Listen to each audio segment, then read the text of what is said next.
सोलापूर महानगरपालिकेच्या सार्वत्रिक निवडणुकीनंतरच्या महापालिका कामकाजाच्या पहिल्याच सभेत महापौर विनायक कोंड्याल यांनी तब्बल 52 विषयांना मंजुरी दिली.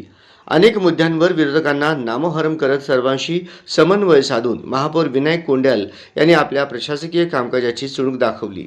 दरम्यान विरोधकांनी अनेक प्रस्ताव घाईगडबडीत दाखल केल्याने विषय चर्चेला आल्यानंतर त्यांची चांगलीच गोची झाल्याचे पाहायला मिळाले. अपुऱ्या माहितीमुळे विरोधकांची फजिती झाली. शुक्रवारी झालेल्या सोलापूर महानगरपालिकेच्या सर्वसाधारण सभेत विरोधकांनी शिवसेना प्रमुख बाळासाहेब ठाकरे कर सवलत योजनेचा प्रस्ताव आणला होता.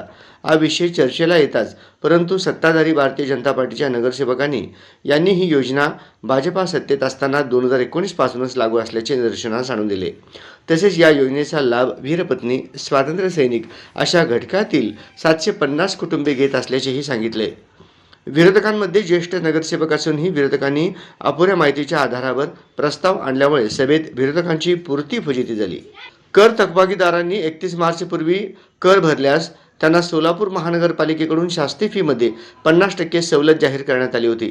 परंतु अधिकाधिक कर वसुली व्हावी आणि महापालिकेचे उत्पन्न वाढावे याकरिता सत्ताधारी भाजप सदस्यांनी ही शास्ती फी 100% माफ करावी असा प्रस्ताव सभेत सादर केला. यावर महापौर विनायक कोंड्याल यांनी सकारात्मक निर्णय घेत 100% शास्ती फी माफी देण्याचा निर्णय घेतला.